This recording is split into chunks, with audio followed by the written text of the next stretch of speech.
It's just the most unfortunate way to do it.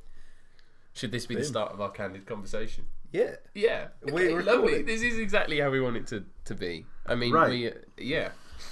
I just think we're back. We are back. And that's 5 months. 5 months. 5 months is a long time. 5 long months. Actually, has it been exactly 5 months? Well, sort of.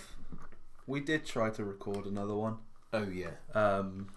During summer. Yeah. Did not go well. Did not go well at all. It got lost in the 30-degree heat that we had. It did, and I don't even have the recording anymore. I much prefer to be in this environment of a single degree. And that is sort of how it, because... It's not that cold. I'm loving it. It's not that cold. In here. Outside is very cold. Your house is a lot has changed. A lot has changed. Since we recorded. We've both moved into different houses. Yeah. Not because we're sophisticated adults, but because we are students that have to leave our accommodation. We're now paying rent. I mean, we were paying rent anyway, but now we're paying rent now to people who we appreciate very much.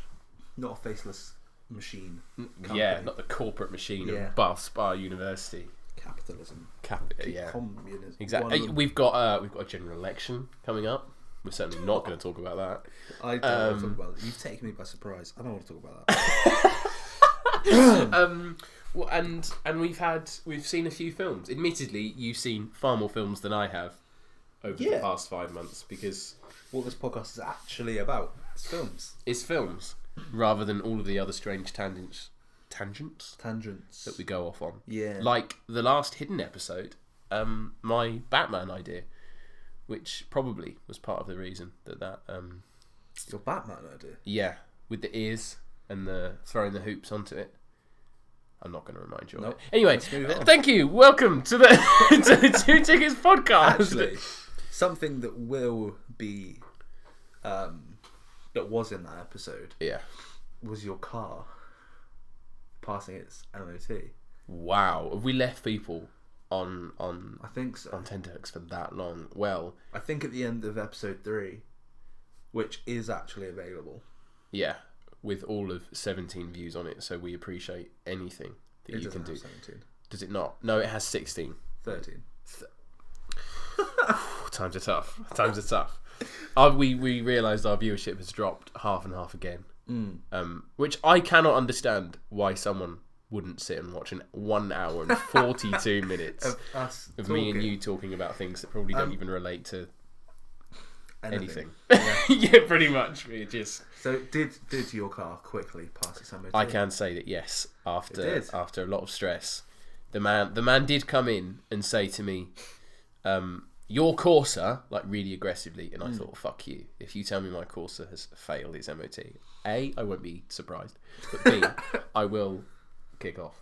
And he said, it needs a new light bulb. And I said, how much will that cost?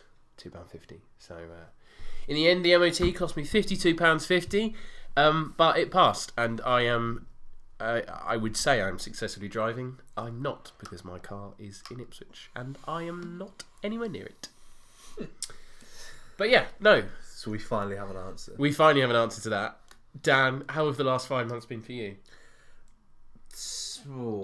Mixed bag. Mixed bag. Mixed bag. But we're here now, and I'm glad to be back in Bath. Yeah.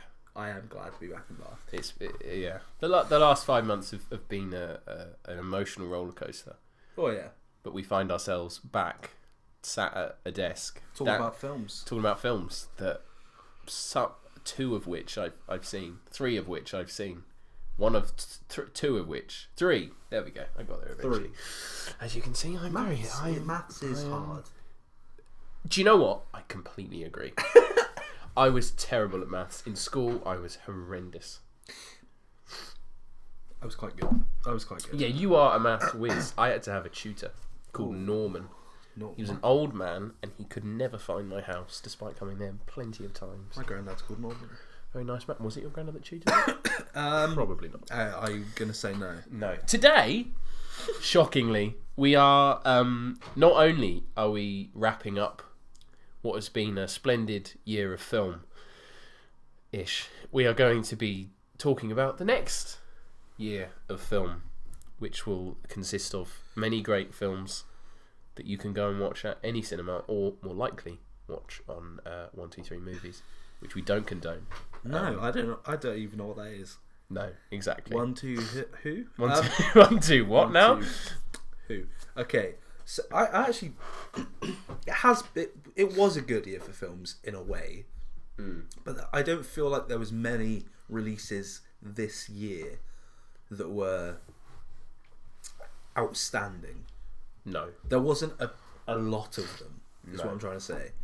And mostly, honestly, it was a year for comic book movies. Yeah, that's what it felt like. But, yeah, I mean, the Academy are going to have a real headache trying to actually pick films and see it for nominations. I think they're going to have a headache not to pick any comic book films, which they probably won't because it's the Academy, and the Academy means nothing. Well, I mean, Black Panther was nominated last year. I will put in £10 right now to anyone that's listening to this, so the most I can lose is about £30, to say that Captain Marvel will be nominated for Best Picture. And I think that is, and if it is, it just highlights what the Academy is actually about. Yeah. And not good films, necessarily. Well, I'm not saying Captain Marvel's not a good film, because I did enjoy it.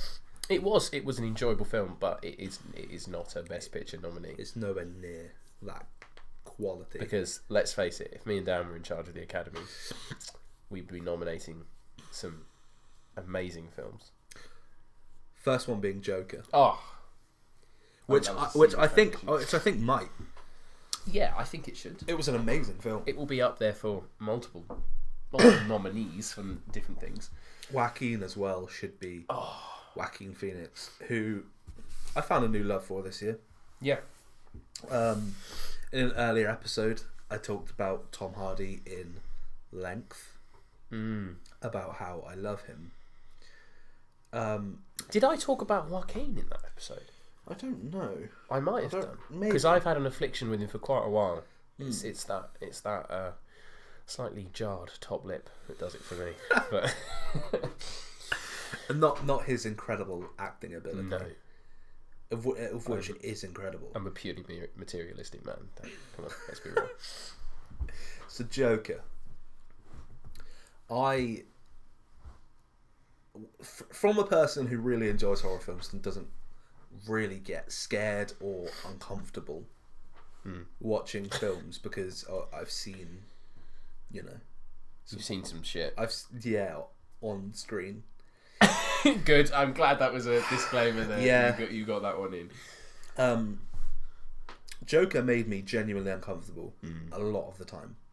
Yeah, which is not easy to do, and I think Joaquin was obviously a huge part of that. What's the director called? Todd Phillips. Todd Phillips is an amazing director. Very, very good. I don't know any of the things. No, was he the guy that did? I want to say he did Hangover. Yeah, I want to say he did Hangover as well. Which is an interesting.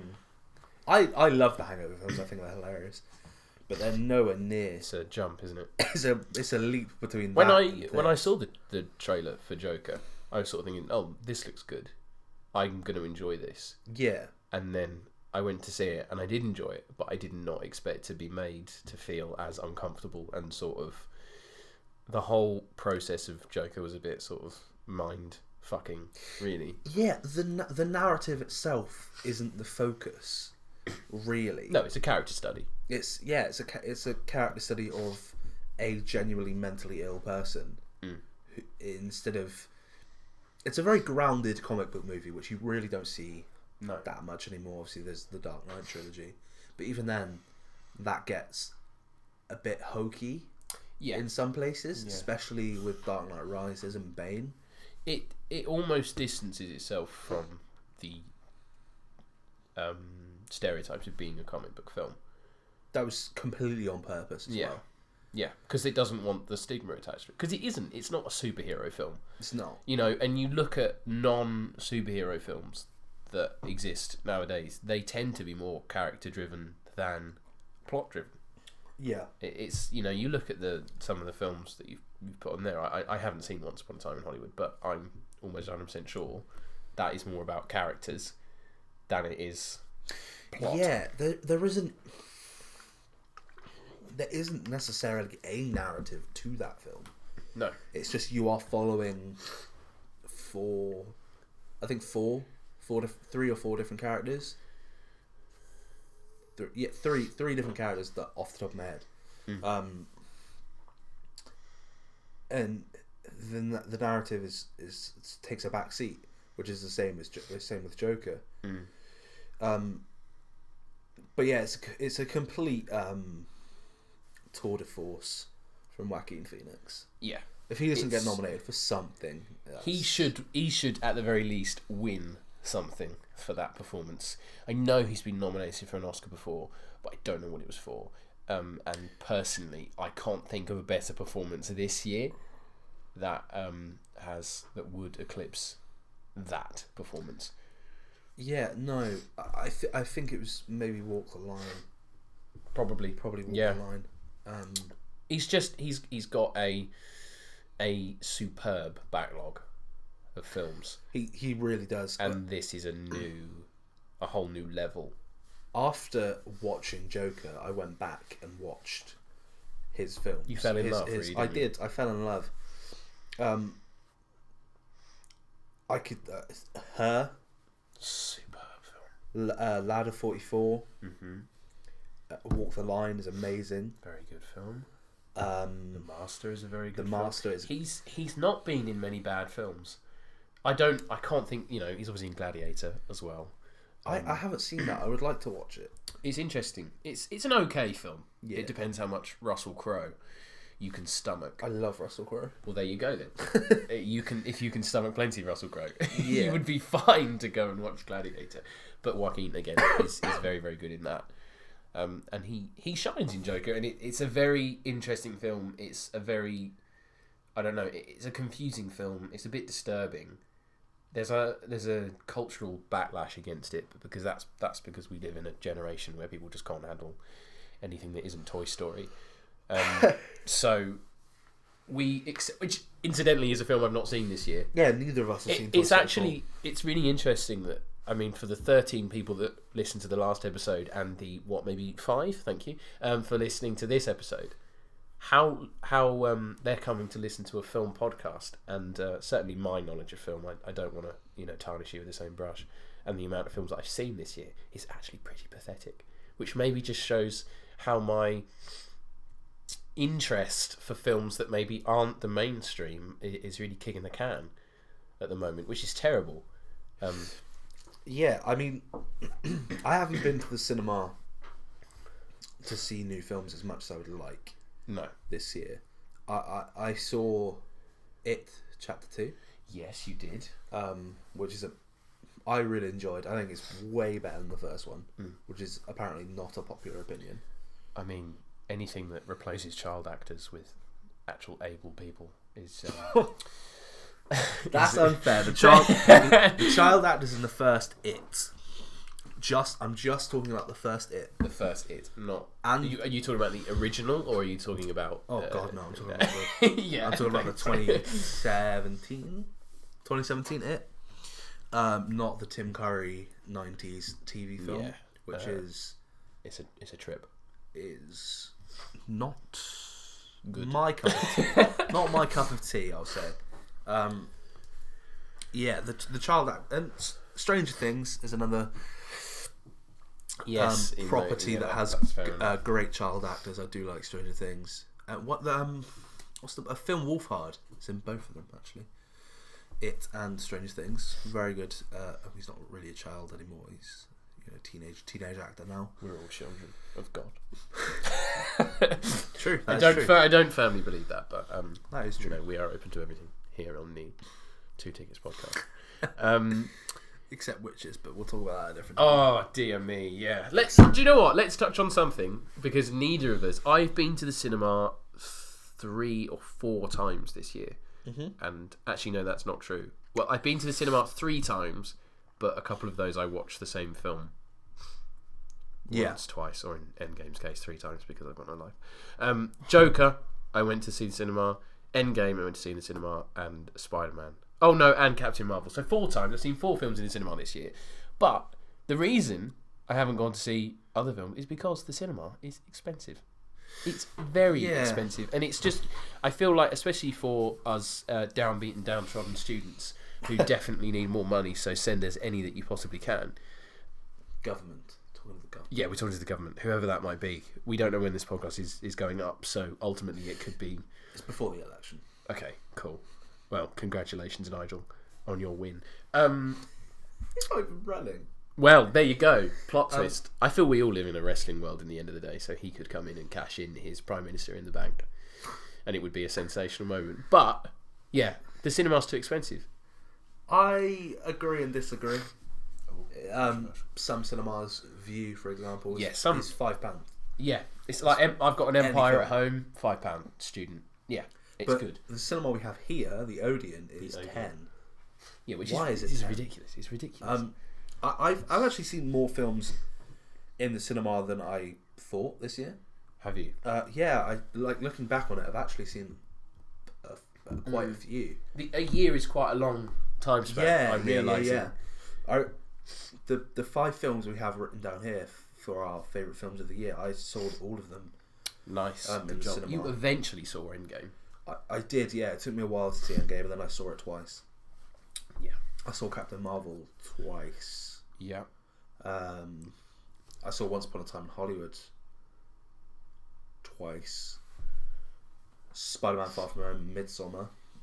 I don't know what Midsommar is. I'm going to go ahead and assume it's a horror film. Midsommar is a horror film. Yeah. Starring Florence Pugh, who... Florence Pugh. Is... Dan's been enlightening me about Florence Pugh recently. Yeah, I just think she is the best woman I've ever seen. Which is fair enough. Which is as much... I mean, you can... talk about objectification, but when you compliment women in that degree, she is without a doubt just the best woman I've ever seen. Yeah, there you go. There's no other. I can say no more. That's all I need to say about Florence. She's actually very good in it. Very emotional film. It's a really artsy kind of horror film. A lot of experimentation going on with cameras and stuff like that. But back to Joker. Yes. All roads lead to Joker in this podcast. Yeah. Well, the start of this podcast, anyway. I mean, it would probably end as well. It ends with Joker. Doesn't... I mean, yeah. I firmly believe that Joker was the best film of this year. Yeah. It's the best film I've seen this year. It's the best film I've seen for the last couple of years.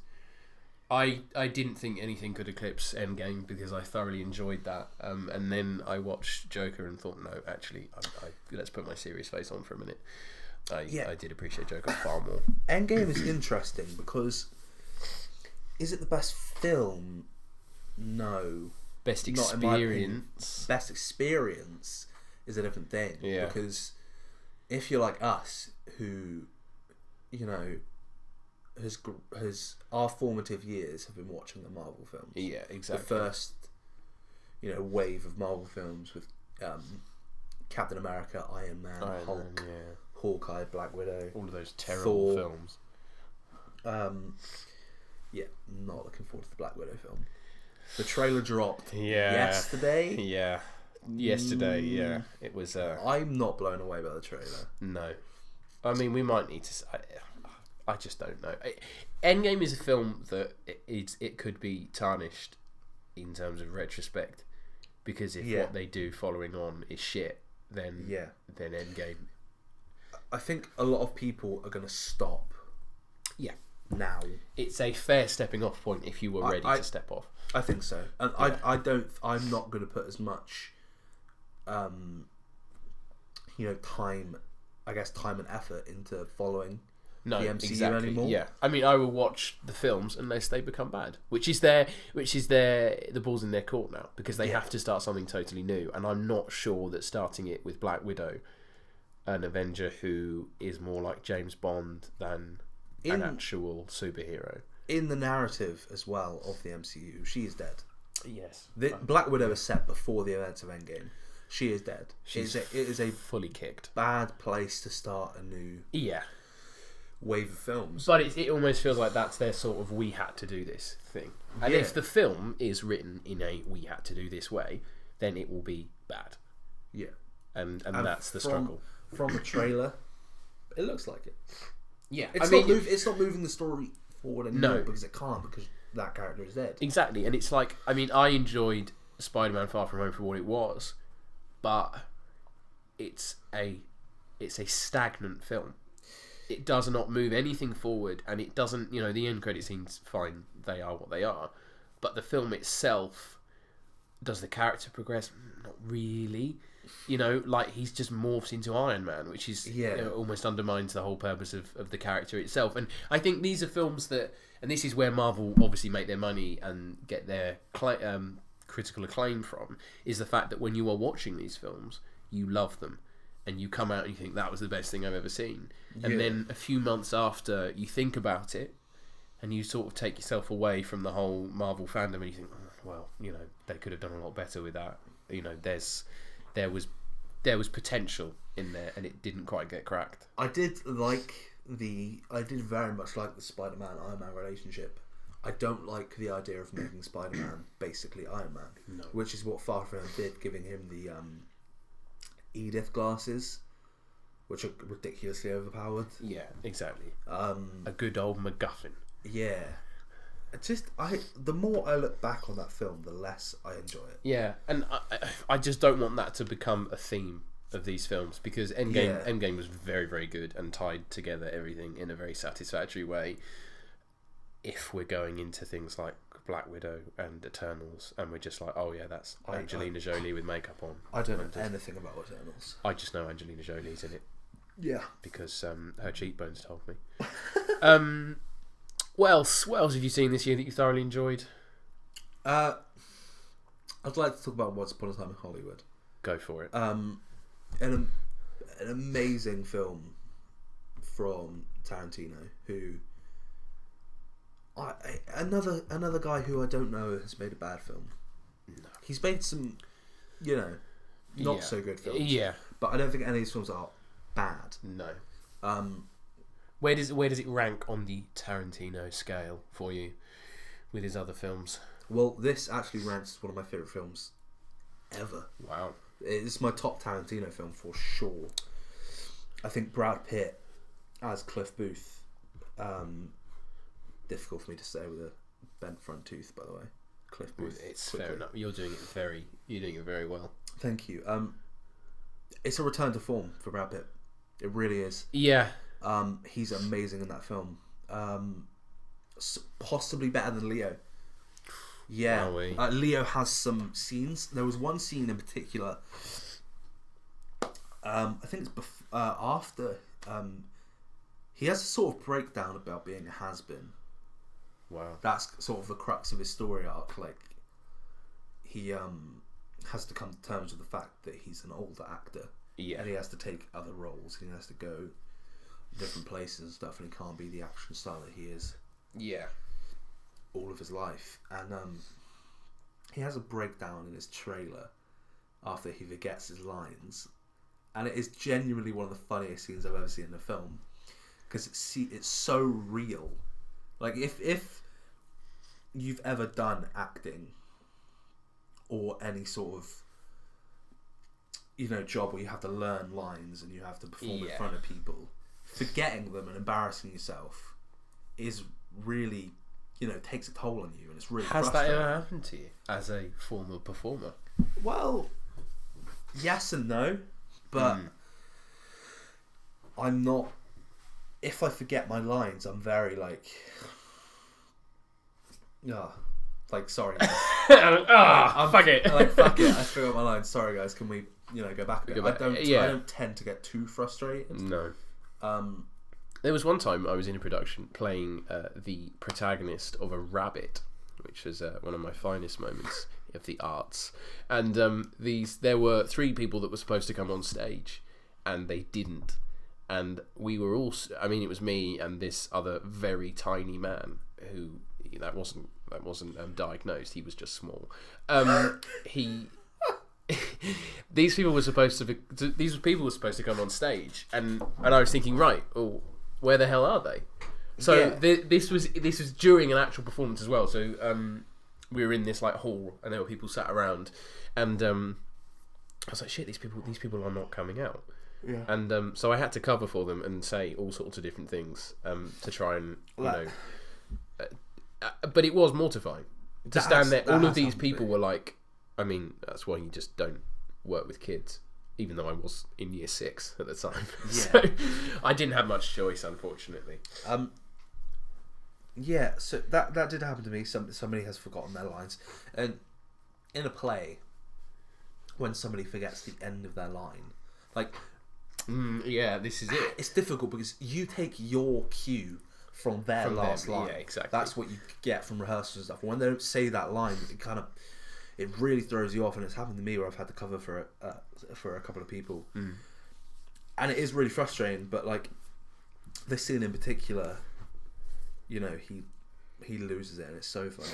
It's so funny. It's so real, and it's improvised as well.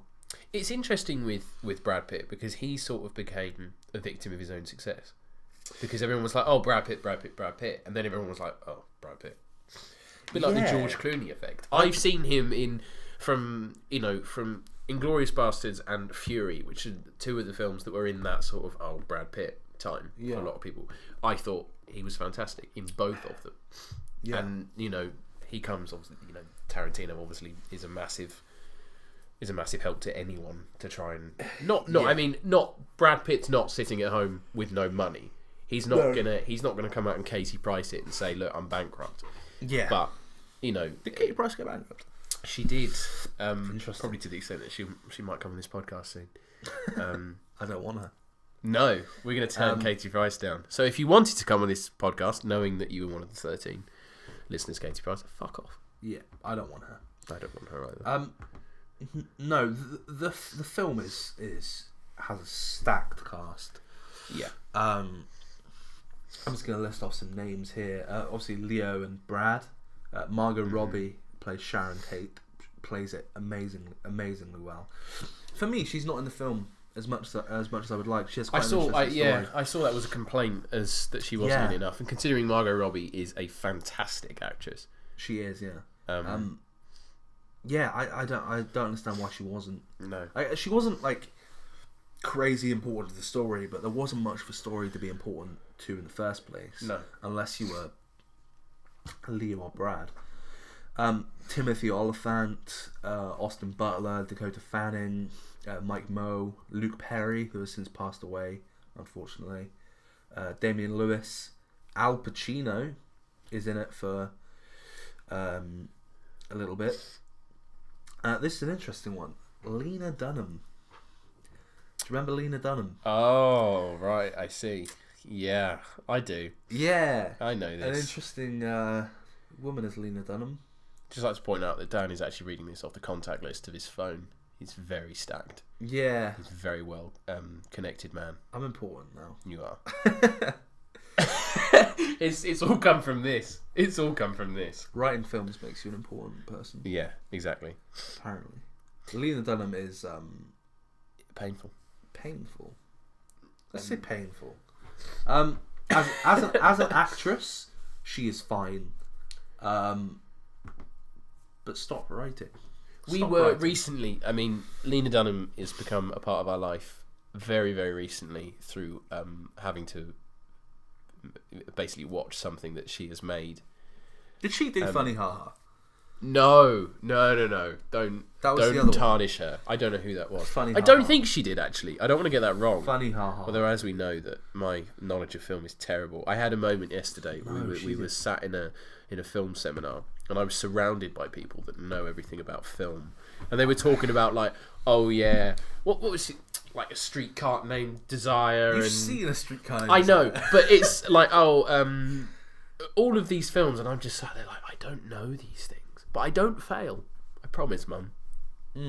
But yeah, you're making it out like I know everything about films. You are far more intelligent, considering I've studied it for 2 years longer than you at A level, and you still know far more than me.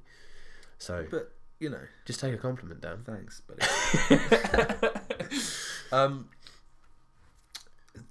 Lena Dunham was Tiny Furniture, which is a terrible film. Yeah. And it's not often in this podcast we talk about a film that I would not recommend. I would not recommend Lena Dunham's work or Tiny Furniture because she is not great. Passable actress, but don't make her in films. You're not very good. Maya Hawke. Somebody else. Kurt Russell is the narrator for this film. And obviously Tarantino. He's in it. Of course he is. It makes a cameo, of course. Of course. Only his voice is in this one, not actually him. Oh. Yeah. So are you going to go against the edgy crowd and say that you prefer this to Pulp Fiction? Yeah, 100%. Pulp Fiction's never been my favourite Tarantino film. I think it's a fine film. What did Once Upon a Time in Hollywood eclipse in Tarantino world for you? Oh God. I've put you on the spot. Yeah, I'm really put on the spot. Very funny looking man. He is. I'm gonna look at his filmography. I have seen all of his films. I want to say. I'm pretty sure. I haven't seen the Kill Bills. No, neither have I. My favourite is Inglourious Bastards. I've seen all of them other than thoroughly enjoyed Kill Inglourious Bills. Bastards. Made a lot of money as well. Django. Yeah, this is better than Django in my opinion. Yeah. Better than Django. Better than Inglourious Bastards for me, which I didn't enjoy crazy amounts. The Hateful Eight. Yeah, it's better than the Hateful Eight. Hateful Eight is a very good film. It's long. Yeah. It's a bit too... Most Tarantino films are. Yeah, Once Upon a Time in Hollywood is very long as well, but never gets boring. I got bored a couple of times in The Hateful Eight. Yeah. Jackie Brown is an underrated Tarantino film. Reservoir Dogs is obviously amazing. Everybody knows Reservoir Dogs. Yeah. I've seen that film. Does that make me a film student? Maybe. You're a film student anyway, buddy. I am. But I'm a film student that has a limited knowledge. Yeah, you should watch more old films. I should watch more old films, but I also have things to do.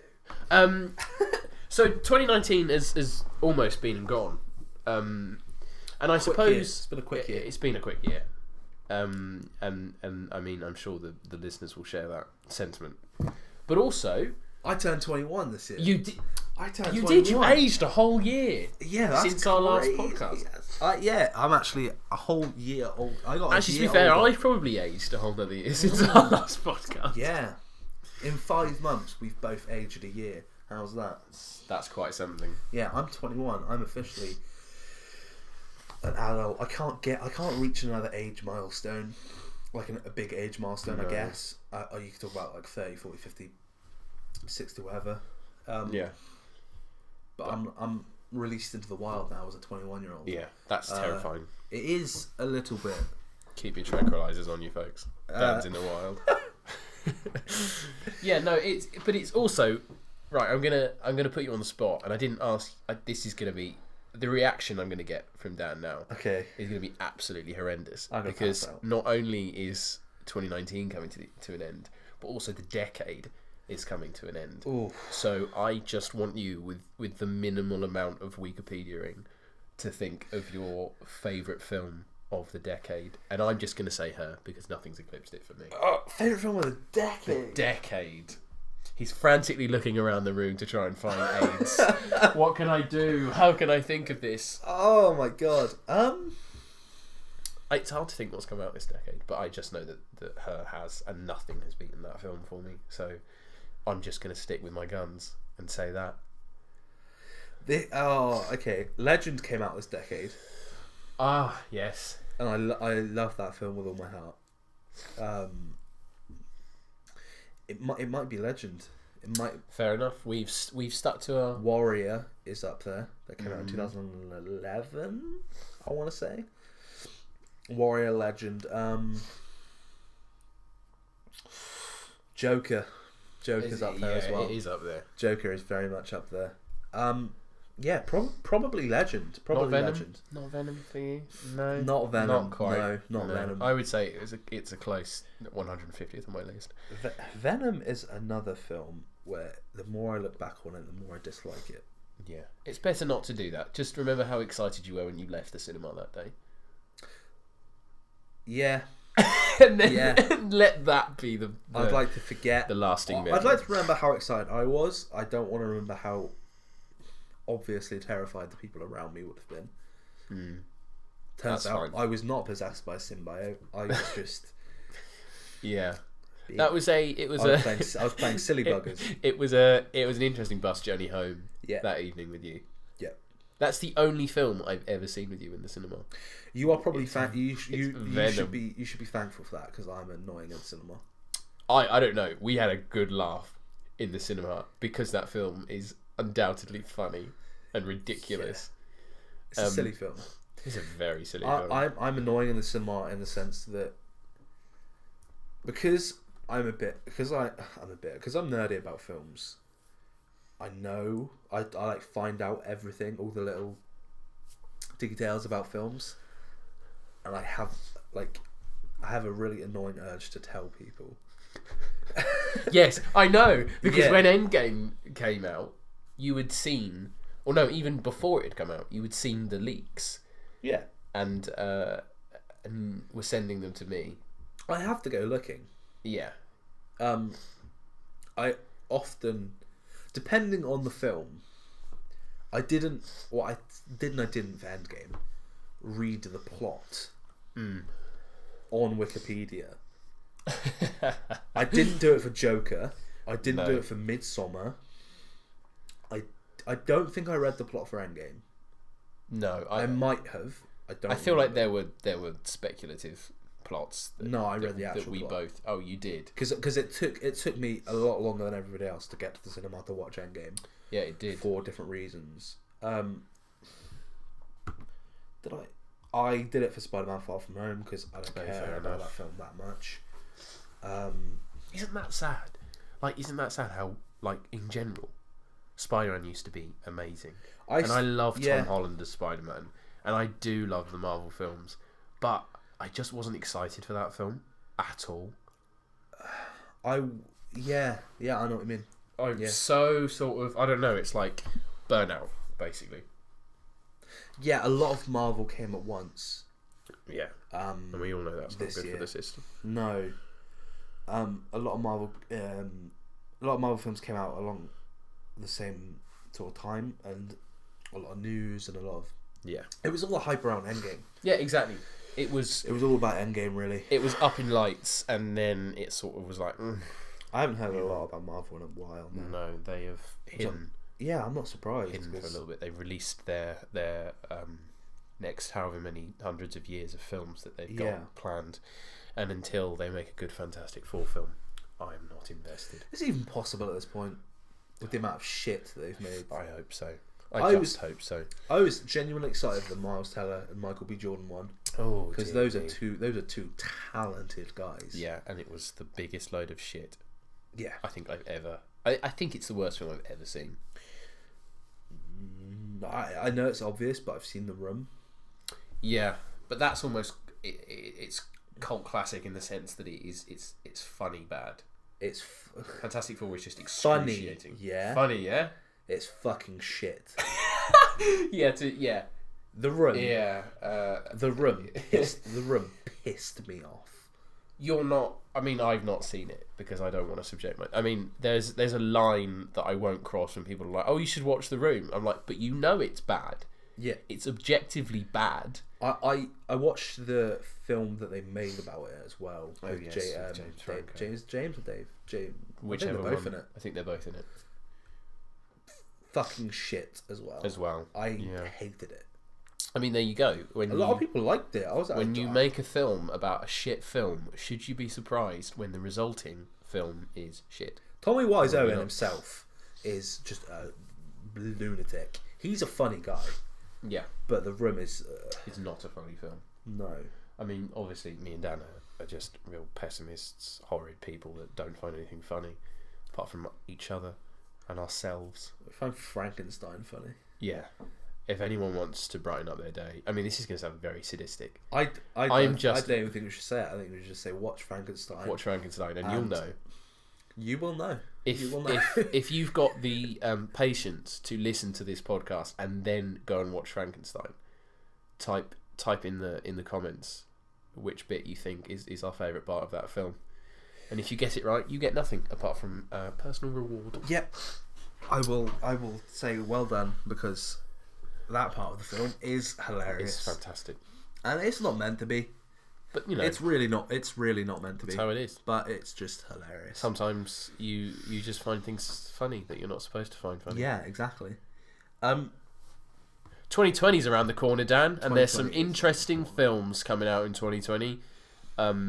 2020 is a bit terrifying. I once had a dream that the world would end in 2020. It was very vivid and it stuck with me for a long time. So if it does, thank you all for listening. Inevitably, we will not have another podcast until the end of 2020. But let's talk about some films that we may or may not see before the world ends. We have 4 films written here. 4 films, and 4 of which you probably don't care about. I care about one of them. Do you? In the sense that I don't want it to be bad. It's just the trailer has come out and it looks bad. Are we both thinking of Black Widow? Yeah, but the first film. That was actually tongue in cheek, but then I realised Sonic. Yeah. Dear me. Yeah. At least he doesn't look like a radioactive rat anymore. Yeah, that was a shit show. Yeah. When the first trailer came out, I was like, "Oh, okay, a Sonic film. Okay. I like the guy in it. I don't remember his name. He's been in a load of shit American films. Yeah, that guy. So insert, and he's typecast handsome American man. Yeah, that's what we call him. Insert handsome American man named Todd Jones. Todd Jones. Not Tom Jones. Todd Jones. That Tom Jones is not in Sonic. He's not in Sonic, thankfully. I have a conspiracy, actually, not about Tom Jones, but about Sonic, that they released that first trailer because they know the film is shit. They designed Sonic shit to then redesign him and make it look good, so at least people can say that the redesign was good, even though the film will be shit. I saw a very, very funny tweet from somebody that said, what was it? It was something like, "Oh, what a surprise! When the redesign of Sonic doesn't make the film look good, it still looks shit." Yeah, it's just fair enough. It's perfectly summarises how that film will go. The original design was terrible. The trailer okay. I like Pokemon. Yes. Detective Pikachu. Didn't see it. Yeah, the sort of Sonic comes under that sort of category for me, where the main the main character is a completely CGI or animated or whatever character, like plopped into the real world. Yeah, I don't like that. I like that expression. Plopped into the real world. I don't really. To be fair, it does sound like someone's taking a shit, which is exactly what it is like. I don't like that. I don't like those kind of films. But these films exist so McDonald's can put the toys in Happy Meals. That's why these, they're merchandise films. Yeah, exactly. But I don't think Sonic needs that, and it's upsetting. I'm surprised that they went to the effort to design really nice looking Pokemon things, and use them in that context. Because if they made a serious Pokemon film, which have you seen the designs in Detective Pikachu? Yes, they're terrifying. Yeah, I know, but if they put some effort into that, then it would have been a decent film. But unfortunately, I didn't bother going to see it. No, I've not seen it. A bit sick of Ryan Reynolds right now. Yeah, bit sick of Ryan Reynolds. Deadpool and Deadpool 2 are really good films. Deadpool 2 is a good film. I'll agree with you there. Deadpool annoys me now in retrospect. Okay, that's fair. Because again, I'm with you on Ryan Reynolds. His voice irritates me, and that's pretty much the only selling point of his character. If you watch too much Ryan Reynolds. Yeah. But he's a lovely guy. He's Canadian, so he must Canadian, be. Yeah. I'm not saying all Canadians are nice. They are, aren't they? I mean... Is that Chris Jericho? Yeah. I love Chris Jericho, but he's not very nice. But he's a prick. But, yeah. God, I tell you what, we've just gone down to 12. We've insulted Katie Price and Chris Jericho. Oh. And Lena Dunham. We've definitely lost 3 of our most about avid. Lena Dunham, honestly. We've lost 3 No of one our cares most about avid Lena listeners. Dunham. Rubbish. What else is coming up in 2020? Not much good. Nothing from Lena Dunham. Nothing from Lena Dunham. She might be making something, but we won't be going to see it. Tiny Furniture Part 2, something about rubbing her mum's back. Out of context, really weird. Yeah. Out of Shit context film. sounds great, but in context it is rubbish. Black Widow is coming out. Yeah, Scarlett Johansson's a beautiful lady. Yeah. She's a good actress, and here's hoping it's not as bad as Ghost in the Shell. That... Which one's that? That's that the one where she's like a black liquid woman. We watched that. No, that was worse. That was what the fuck was that Into called? the Shadow or something like that. Something like that. No, this is In the Shadows. the Ghost in the Shell one was the anime adaptation that everyone hated because they should have cast a Japanese actress or whatever it is, and they didn't. Oh, so every anime adaptation Yeah. happened in Death Note. Happened with Yeah. Avatar. I mean, again, I don't read anime. Do not so- watch the Death Note live action or the Avatar live action. That will ruin your I childhood. just know that people don't like them, and I know that I don't like them. this film, in all honesty, as someone who has seen John Wick and James Bond, just feels like they're trying to do what those films have done. And Marvel are very strange at the moment because they are trying to do multiple different genres and trying to tie them all in. You know, they're sitting there being like, oh, we're going to make a sitcom. We're going to make, a horror film. We're going to make a spy film. Like, don't try and be too clever. Is that what WandaVision is going to be? A sitcom? I've been told from my inside sources. Yeah, I'm not getting Disney Plus No, neither am I. because I, to be honest, I don't want to watch Falcon and Winter Soldier. Yeah. I don't want to watch WandaVision. No. Do you want to watch Hawkeye? No. Does anyone want to? I actually really like Hawkeye. I really I'll like get Hawkeye. Disney Plus for Hawkeye. I really like Hawkeye. I'll go on But Disney Plus. I'll buy Disney Plus. Yeah, yeah. Walt is listening. He's frozen. He can't do anything. He's frozen. Is he next to MJ? Not from Spider-Man. The man who dangled a child from a balcony. Famous leader of the Jackson 5. That makes it sound like a cult. I mean, well, again, we're not into conspiracy. This is not a conspiracy podcast, but I'd like to do an episode about conspiracy theories. I'm a big conspiracy theory guy. I could just sit and listen to it, and I could make the occasion. I could say yeah, or, Yeah. ooh, or Ooh. I could do some very audio. You know what? You could do one by yourself and just have a little soundboard. I'll record some like ooh for you. Ting Tan, what a big man. Very good. Thank you. Very good. Black Widow. Yeah, it has a good cast. It has David Harbour, Yes. Scarlett Johansson, Yes, it's Florence Pugh. back to her. Oh baby. Just a couple of dudes making horrible comments. We are exactly what the world is trying to get rid of, Dan. Oh god. Biting. What? Commentary from Matthew there. I know. I'm on Peston next week, guys. On what? Peston. No. Nope. Listen, the trailer makes it look like the family's getting back together or whatever. Yeah, big up the Black Widow family. Big up fat Captain America, who is Captain Russia or whatever he's called. I think it's called Red Falcon, something like that. Red Falcon. Red I mean, Hawk, I don't Red know. Star. Red Star. Red Boy. Red Star. Red Star. Oh, what, like the Red Star on the Soviet Union flag? Like Red Star Belgrade. That That team Russian that team who is tries to beat Liverpool in the Champions League every year. that Russian and team that like fails. their fans like beat up everybody. That's You're Red Star talking. Belgrade. You're talking about the majority of Europe. Yeah. Whenever Italian fans come over, I will burn your pub. Balotelli's leaving. Please don't, Napoli Balotelli's fans. leaving. Bracer. Is he? The chairman was racist to him. Oh dear. I'm shocked. Mm. That's his hometown club, and the chairman is being racist I to mean, him. we could probably sit and talk about the ludicrous nature of the world. I think so. Because Balotelli. no, we the could. the way the world is going is terrifying.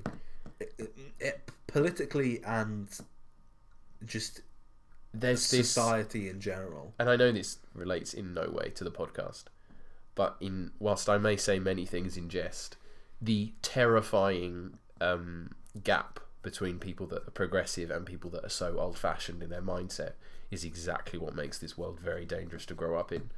Because there isn't a midpoint. There isn't an understanding of anything. There's racism, as we saw in recent football matches across the world, is still rife, and in everyday life. We've even had stuff about it through university emails. It's terrifying how ridiculous and archaic some people are. And I'm not a progressive liberal who believes that we should, I don't even know, but I just think that the fact that there are still groups of people that make abhorrent comments and still do abhorrent things like that are disgusting and terrifying. The fact that in 2019, in this apparent age of progressivism, we get emails about neo-Nazis at our university. It's just, genuine. This isn't a joke. This isn't. Yeah. It's for this podcast and for who we are. You would presume that's a joke. That's not a joke. It's not. Yeah. It's which is terrifying. But I just the fact that we are in this moment where we are now, we're going into 2020, and this still exists. Yeah, is I mean, crazy. There are a lot of things that I don't agree with, but I think in terms of extinguishing problems, that is at the very top priority. Yeah. Because How did we get here? How did we get here? What were we talking? We were talking about Black Widow, obviously. Is that look shit? Yeah. James Bond is also coming out. Daniel Craig is saying goodbye to the Bond franchise. Oh, you take this. With No Time to Die. I know nothing about it. I know there's a trailer. What? I think. Do you know what? Right now, I think there's a trailer that's coming out. I will probably see it because I've watched the majority of James Bond films and I sort of like them. I get on board with them. I hate them. I like Daniel Craig. I would like to see Knives Out. It looks quite interesting. I've heard it's very good. I've heard Knives Out. I've heard it's very good. Again, another film I've just not seen. So there you go. You can add that to the list. In fact, probably the list of films that I've not seen is bigger than the list of films that I have. It's only just come out. Knives Out. There's still time. Yeah. There's still time for me to redeem time. myself. And anything else about 2020 apart from we've got Eternals noted down, but as we've already discussed, it's a strange film that features Angelina Jolie and her cheekbones. Yeah, I mean both separately cast. No Time to Die. So what is? Where does that come in the James Bond? Because I know nothing about James Bond. So James Bond's chronology is a little bit disturbed. But this will follow the events of whatever the last one was called, which could have been Spectre, could have been Skyfall. I think it was Spectre. Could have been Skyfall. Is that the one with Javier Bardem? Yes, one of them does have Javier Bardem in. I like Javier Bardem. Yeah, no, there's right. Skyfall was Javier Bardem. Spectre was Christoph Waltz, I believe. Is Batista in that? Batista on a train. Batista on a train. I've seen that. That's a film in itself. Yeah, Batista on a train. Yeah, I'd watch that. I like Dave. I like Dave Batista. He's funny. A spin-off that you need. He's a funny guy. But yeah, I mean, I will be sad to see Daniel Craig leave Bond, especially if they do anything stupid with Bond, because Bond is a gentleman. I'm sorry to tell you, by the virtue of his first name, James. Are they going to make James Bond a woman? Well, I don't know. Look, they're going to say that 007's going to be a woman. They're still going to call her James. I don't know. They might call her like Jamie because it's a bit, blurred lines between if that's a boy or a girl's name. I for someone who knows not too much, I've seen the Pierce Brosnan ones. Yes. And I've seen one of the Daniel Craig, I think Casino Royale maybe. Yes. And I hated it, so I stopped watching them. They're not. They're not anything to shout about. They are what they are. They serve a purpose. Yeah, for someone who doesn't really care or know about the lore of the franchise. I don't think you'll have to care about James Bond for much longer, because I don't think it will exist for much longer. Yeah, making 007 a woman, absolutely fine. If it's the right actor, fine. Yeah. The same with Doctor Who. Like, the whole thing about I know it's fairly, played out now, but Jodie Whittaker becoming the first female. If you know anything about Doctor Who, you know Time Lords can regenerate from men to women. It wasn't a big problem. It was a big problem for people who didn't know anything about Doctor Who. Yeah, it was a big problem for people that just had wanted for it to complain about it being like, oh, the Doctor's always been a man. Yeah, but if you've seen Doctor Who, you know that's not the case. Actually, it's not the case. It was a problem for me because it's always a problem when they don't turn into David Tennant again. Yeah, I mean, well, that's just my own prejudice with Doctor Who. No, I'm on that kind of wave as well. Do you watch New Doctor Who? Is it any good? I saw 4 or 5 episodes of Jodie Whittaker and I stopped watching because I genuinely just didn't enjoy the series. Yeah, I don't like her portrayal of the Doctor. I think the writers, who is it now? It's the man that did Chris Chibnall. Yes, Chris Chibnall. Who I think is a fraud. I'm sorry. Yeah. I don't like Chris Chibnall. But as a showrunner, bad. Yeah. A perfect example of Jodie Whittaker's Doctor being bad. I think in the first episode, she says, "I hate surprises." A couple episodes later, she's like, "Oh, I love surprises." It's just like there's no continuity there. No. She's a weird. Her character is a weird amalgamation of Matt Smith, David Tennant, and Peter Capaldi and Christopher Eccleston. Yeah, because they want to put that. Yeah. All the new Who Doctors have just been shoved into like one character, and Jodie Whittaker, unfortunately, who is a great actress, has just been the sort of scapegoat. I feel like when you change the gender of an iconic character, and it has to be the same as they did it with Bond, you have to give that female or male, whichever way you're turning, you have to give them their personality. They have to be themselves. They don't have to be what came before, because ultimately, if you are committing to turning Doctor Who into a woman or whatever you were doing, if you were casting a woman to play Doctor Who,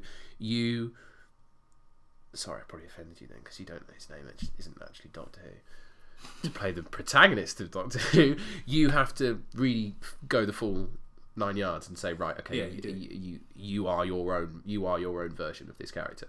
You are not, which wasn't the case. No, exactly. It really wasn't. And this is where they fall flat down on their face because they want to do it, but they're not ballsy enough to go the whole hog.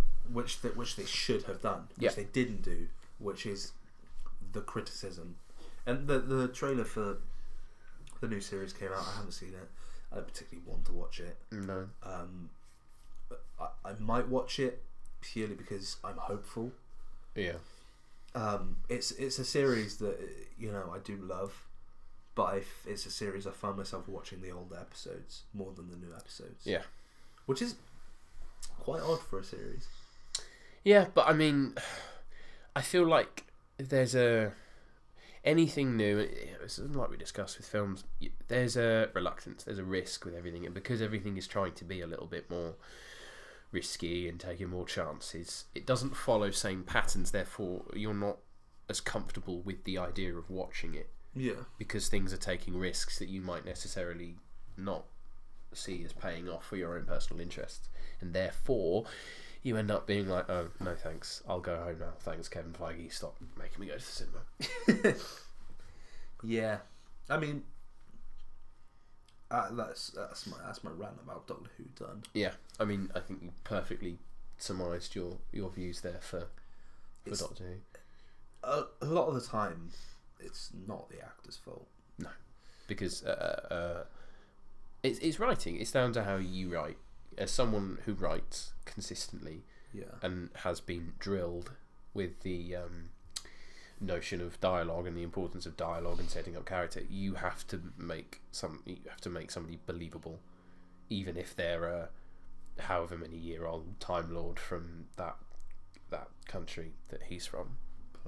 Planet Gallifrey. That's the one. It's been a long time since I watched Doctor Who. Yeah, I could talk in depth about where the first series of Jodie Whittaker went wrong. The fact that there's 3 companions, and one of them's Bradley Walsh. That's not in itself the problem.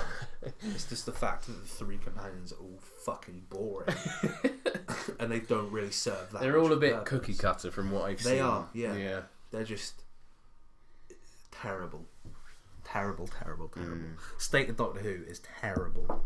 I'm gonna watch Doctor Who later. Good, but the older ones. But the older ones to make yourself feel better. Exactly. That's what we all need to do. Jodie Whittaker's Doctor, not her. She's a fine actor/actress.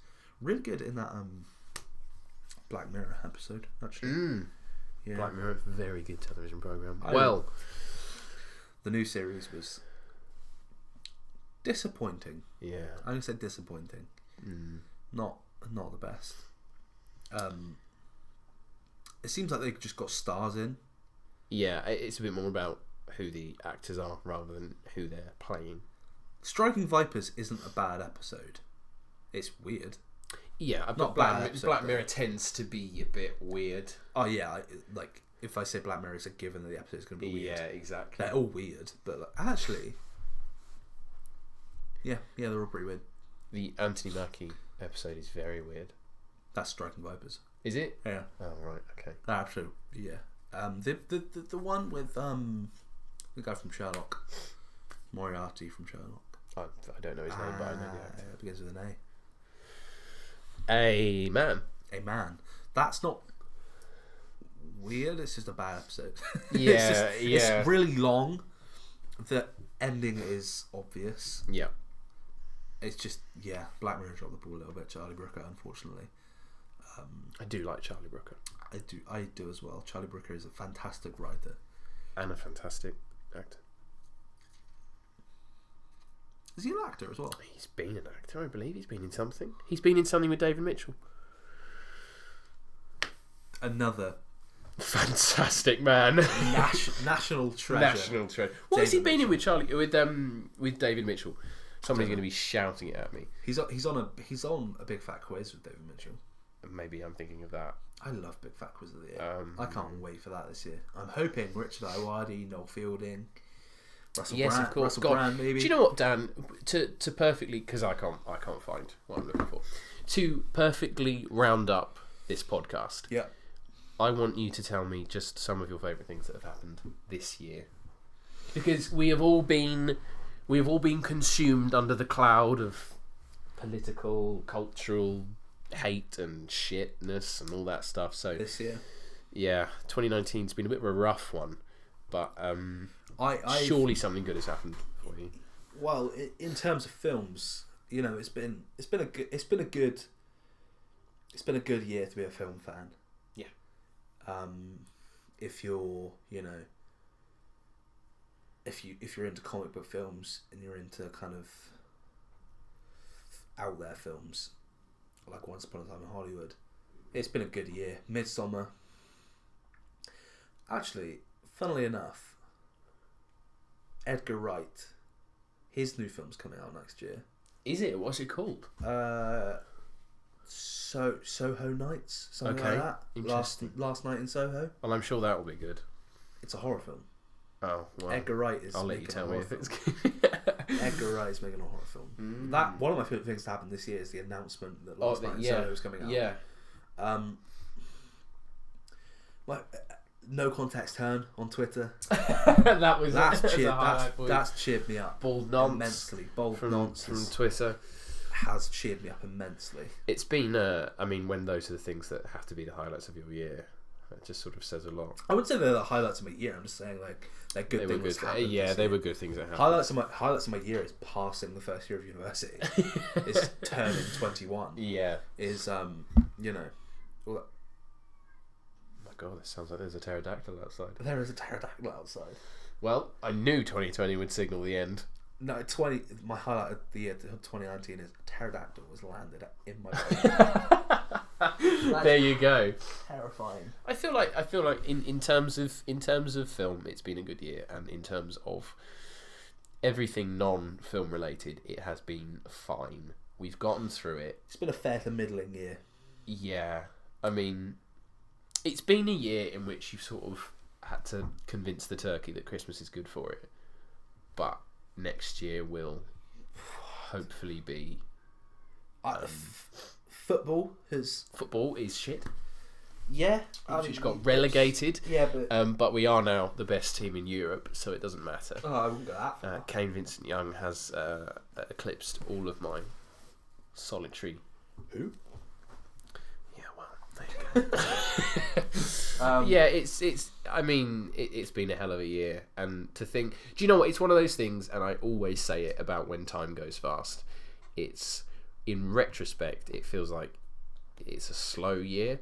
But whilst being in it, it feels like it's been so quick. Yeah, it's a bit. Yeah, I agree. This year for me has felt very fast. Yeah. But when I look back on it, like